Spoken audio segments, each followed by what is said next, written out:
So basically, this guy is explaining the FNAF lore. So, in case you don't know, I'm going to spend like 10-20 minutes reading this all to you guys. So basically, my nose is stuffy, but Five Nights at Freddy's begins as this. I can't read, guys. Okay, I need to lock in. Five Nights at Freddy's begins as the story of two men, Henry, Emily, and William Afton, who created a small entertainment company built around animatronic mascots for children. Henry was an engineer, the careful, creative mind who wanted to build something magical. Afton was the business partner, brilliant but twisted. Fascinated with how animatronics worked and how he could bend technology to his own darker desires,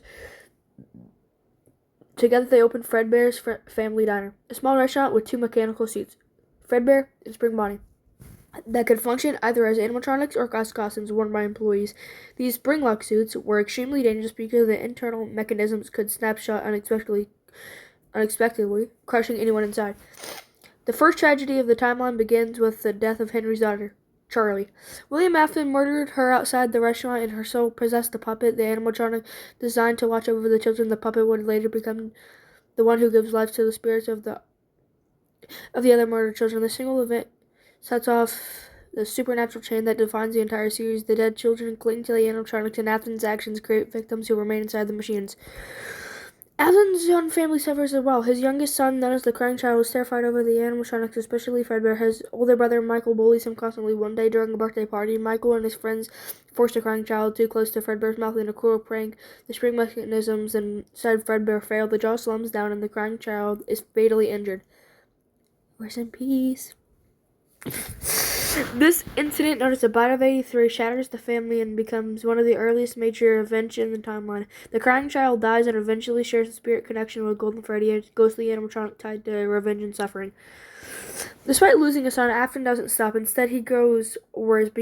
He begins murdering children inside various Fazbear Entertainment restaurants while wearing the yellow Spring Bonnie suit. The puppet, still carrying Charlie's soul, finds each dead child and binds them to an animatronic. Gabriel becomes Freddy, Susie becomes Chica, Fritz becomes Foxy, Jeremy becomes Bonnie, and Cassidy becomes the deeply vengeful spirit within Golden Freddy. Do not make fun of me, I cannot read, guys. Lock in, Barra. These haunted animatronics behave erratically because they are driven by the child's confusion, pain, and desire for justice. Lock in. Afton's daughter Elizabeth also becomes a victim of his creations. He builds a Circus Baby's Pizza World with highly advanced animatronics designed to capture children. Good thing he wasn't raping them. Okay. Elizabeth is warned to stay away from Circus Baby, but she approaches her out of curiosity. Baby kills her, and Elizabeth's soul becomes trapped inside the animatronic. Circus Baby's Pizza World closes before it even opens, and Afton hides his failed dangerous machines underground. Years later, Afton sends Michael to the underground facility, and the event knows a sister location. Michael believes he is meant to rescue his sister. Instead, the animatronics manipulate him. The Funtime animatronics combine into a creature called Enter, which steals Michael's body as a disguise.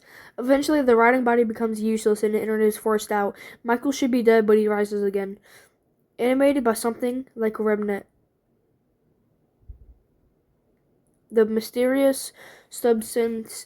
Okay. Why did it say like Remnant? That confused me. Mysterious substance that binds souls to machines. From this point forward, Michael dedicates his life to undoing the horrors his father caused.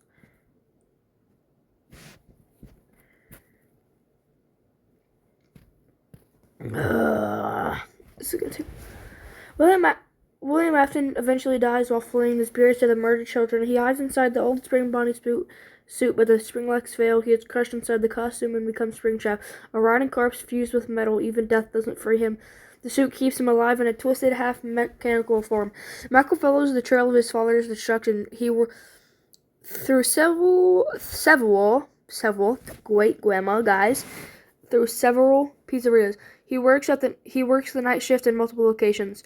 Events depicted in FNAF 1, 2, and parts of 3 trying to calm the spirits and put them to rest. Meanwhile, Fazbear Entertainment repeatedly collapses and reopens as public pressure, lawsuits, and hauntings destroy every location.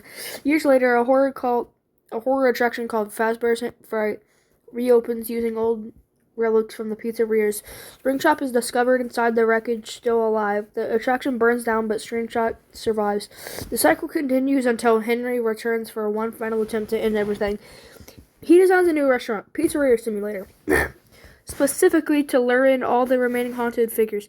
Scrap Baby, Molten Freddy, the puppet, and Springtrap himself. Oh god. When they gather inside, Henry ignites the building. He releases the trapped souls, forgives the children, and condemns Afton. In the flames, the animatronics burn, the spirits are freed, and Afton dies once again. Okay. 3 more things, guys. But the story doesn't truly end. Fazbear Entertainment, despite to salvage its public image, desperate. Wow. I misread that bad. It's a VR game called Help Wanted. Inside its code is a digital recreation of Afton, a virus-like entity called Glitchtrap. Through Glitchtrap, Afton attempts to possess a human, Vanessa, to escape into the real world again. In Security Breach, Gregory encounters Vanessa in a massive new facility. Lock in. A massive new facility called the Mega Pizzaplex. The animatronics are corrupted and dark experiments are hidden beneath them all. Deep within lies Burntrap, a decayed version of Afton, connected to machinery that tries to resurrect him once more. The story continues into the Ruin DLC, where a new character, Cassie, enters the ruins of the Pizzaplex searching for Gregory. She becomes entangled with the Mimic, an AI creature designed to imitate behavior. Eventually mimicking the cruelty of Afton himself, the Pizzaplex collapses. Cassie is trapped and the Mimic remains active, leaving and ending the uncertain and haunting. Leaving the ending uncertain and haunting. The entire FNAF saga revolves around a chain reaction caused by one man's obsession with murder and immortality. Where's Immortal? Where is Omni-Man? Where is he? Where is Omni-Man? Okay. Children's souls cling to machines seeking justice. Michael tries endlessly to undo the damage of his father's sins. Technology becomes twisted by remnant, revenge, and grief. Every restaurant, every animatronic, and every haunting is a result of Afton's actions. And every game pushes the cycle of creation, tragedy, and attempted redemption forward. Through death, fire, digital resurrection, and a new experience, the world of FNAF keeps spiraling around the same core truth.